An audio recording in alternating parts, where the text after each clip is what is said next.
Allez, je change encore de contexte, de fond pour les vidéos. Je crois que ça va être que ça de toute façon pour les prochains temps. Changement de lieu en permanence.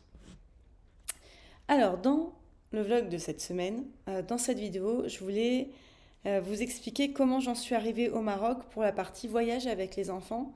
Donc ça va être déjà la première étape. Premier voyage pour moi organisé avec les enfants, donc où il fallait faire attention au budget aussi, où j'avais pas 10 000 € pour partir sur un mois.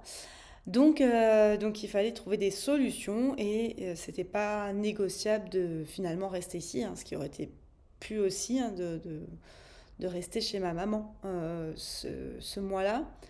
Mais, euh, mais j'avais envie vraiment de trouver des solutions pour voyager, pour les emmener avec moi. L'idée principale, euh, là, c'est de vous expliquer mon cheminement et puis pour vous dire qu'il y a toujours une solution qu'on peut trouver, qu'il faut parfois revoir certains points, mais vous donner un peu mon cheminement et ce qui s'est passé et comment on atterrit au Maroc finalement en août. Alors, l'idée de base, c'était de partir en Angleterre quand même, parce que moi je voulais qu'ils améliorent leur anglais et le mien aussi qui n'est pas terrible. Il y a un peu de compréhension, mais il y a un gros manque de vocabulaire et puis avoir l'occasion de parler anglais, moi ça m'est jamais arrivé. Et je pense que tout le monde connaît le niveau de l'anglais à l'école en France. C'est pas parce qu'on est bon à l'école qu'on sait parler anglais. Ce qui était mon cas, voilà, j'avais des bonnes notes, mais si on me demande de faire une phrase, c'est un peu compliqué. Donc vraiment là, l'idée, c'est de parler anglais, de les sensibiliser, qui va être quand même la langue principale et celle qu'on va retrouver dans beaucoup de pays, même si c'est pas la langue maternelle, on peut se débrouiller avec l'anglais. Donc voilà, je m'étais dit Angleterre, Écosse, voilà, Royaume-Uni, Irlande. Donc j'ai commencé mes recherches. Budgétairement, c'était un peu compliqué. J'ai finalement trouvé un système de workaway.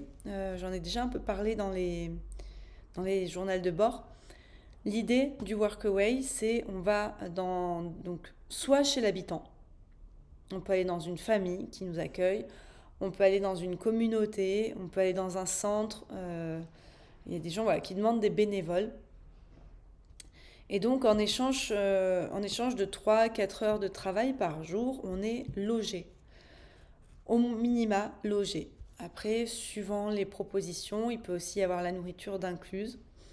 Et il y a même certains workaway où on peut être payé, pas comme un salaire normal, mais il est possible d'être payé pour le travail qui est fait quand on se déplace comme ça. Donc, donc c'était l'idée de base. Après, sachant que bah, moi, je voyage seule avec 3 enfants, donc forcément les postes payés, c'est plutôt pour les personnes qui voyagent seules tout court.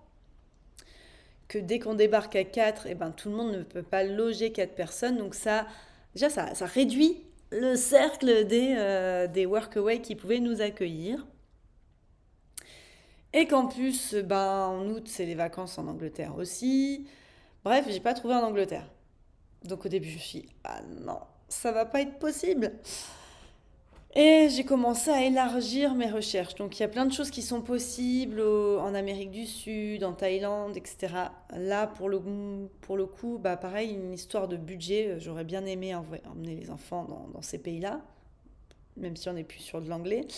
Mais, euh, mais là, c'est le budget avion qui est vraiment ouais, bah, pour 4. C'est pas terrible. Enfin, il est assez élevé, donc c'était pas le moment non plus. Donc j'ai dit, bon, bah écoute, on y va. Et j'ai utilisé bah, la méthode de l'entrepreneuriat finalement, du démarchage, du démarchage, du démarchage. Et j'ai envoyé beaucoup de demandes sur tout ce qui était en Europe. Donc j'ai fait tous les pays, l'Islande, qui est assez chouette, le Danemark, la Roumanie, la Grèce, l'Italie. J'ai fait vraiment tous les pays. J'ai envoyé énormément de demandes à tous les workaways. Bah, toujours sur une période finalement qui n'est pas la plus facile et en plus sur une durée d'un mois. J'ai demandé sur une durée d'un mois. C'est vrai qu'il y a souvent des workaways pour, qui accueillent, en tout cas dans les familles, en immersion, pour 2, 3 mois. Donc là, non seulement c'est un mois, en plus c'est en août, c'est pas du tout l'idéal. Et finalement, le seul qui m'a répondu positivement, eh ben, c'est un workaway du Maroc. Donc j'ai hésité, c'était pas le pays, c'est le seul endroit, on va dire, que le Maroc que j'avais vu où j'ai dépassé finalement de l'Europe. Mais les billets d'avion restent abordables. C'était moyen au niveau de mes envies parce qu'en plus il va faire chaud. Mais c'est le seul qui m'a répondu positivement et franchement le projet là était aussi quand même très sympa. C'est pour ça que j'avais envoyé une demande. C'est dans une école, ça se passe là dans une école. Euh, donc où il y a différents niveaux d'apprentissage. Et c'est une école qui a aussi une ferme pédagogique et ils accueillent des bénévoles francophones et des bénévoles anglophones. Donc je vais être avec des Anglais euh, pour pouvoir parler. Tout simplement, notre travail, ça va être de parler avec les élèves. Ils vont avoir des cours de langue et du coup, nous, on va les faire travailler ce qu'ils apprennent à l'école. Donc moi, je vais être bénévole. Mes enfants vont aussi être bénévoles. Ils vont pouvoir travailler. Oui, je fais travailler mes enfants. Je les fais parler et en plus, bah, il va y avoir un échange culturel, donc c'est assez chouette, avec une diversité au niveau du Maroc, finalement des bénévoles aussi anglophones, il y aura peut-être d'autres francophones. Donc je pense que ça va être vraiment intéressant aussi à vivre. Je ne sais pas du tout là pour l'instant ce que ça va donner, mais c'était déjà vous partager ce cheminement. Là, on va être logé. Voilà, sur des aspects pratiques, on va être logé. Une fois par semaine, ils offrent le repas, tout le monde mange ensemble. Et sinon, le reste du temps, moi, je vais avoir à acheter les courses sur place. Mais en enlevant déjà le budget logement, eh ben, c'est pas rien. Et on va partir 5 semaines. Finalement, c'est 5 semaines. Toujours, bah, j'ai regardé un petit peu ce qui se passait au niveau des billets d'avion. Et puis, c'était plus intéressant de décaler un petit peu le retour. Donc voilà, un moyen de voyager en famille, même si on a de nombreux enfants. Alors je pense que dans les gens qui me suivent, il y a quand même une majorité, il y a peu de gens qui ont autant d'enfants. Il y en a certains qui en ont un peu plus, mais certaines. Euh, Ce système, il est intéressant, il peut permettre de voyager, mais il est vraiment aussi, je pense, très intéressant pour soit des personnes seules, soit avec un enfant, c'est assez facile. J'ai vu des propositions d'échange vraiment super intéressantes, mais qui ne correspondaient pas à venir chez les personnes voilà, à quatre, à quatre. Mais il y avait des échanges, soit dans des fermes, des travaux extérieurs. Il y en avait qui proposaient en échange d'un peu d'informatique, d'aide de référencement, un peu de marketing. Il y avait voilà, des échanges culturels au niveau des langues. Il y a vraiment une diversité de choses sur ce site-là et c'est super intéressant.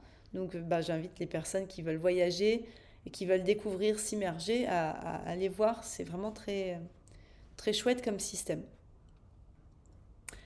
Voilà pour le vlog de cette semaine. Ce que je voulais partager avec vous, pourquoi le Maroc, quel a été le cheminement. Donc non, ce n'était pas un pays choisi vraiment pour le Maroc. C'est finalement les recherches qui m'ont amené là. Et puis bah, de toute façon, vous verrez au fur et à mesure, je vous donnerai les nouvelles. Si je me transforme en flaque d'eau au Maroc en août, voilà. Et, je ferai des vidéos avec des grosses gouttes de sueur un peu partout. Ou si je survis à la chaleur. Euh, ça va être la découverte. De toute façon, déjà au Japon, il va faire chaud. On m'a prévenu que j'allais transpirer. Donc, c'est pas grave, ça fait fondre. Voilà pour les nouvelles. Et ben, je vous dis à très vite. Là, ça se précise. Dans 2 semaines, c'est le départ pour le Japon. Donc là, je suis en préparation. Les dernières petites choses, les adaptateurs pour les prises, prévoir un peu de yens, d'avoir de la monnaie locale pour quand on arrive. Des aspects pratico-pratiques. Je vous raconterai tout ça dans une prochaine vidéo. À très vite!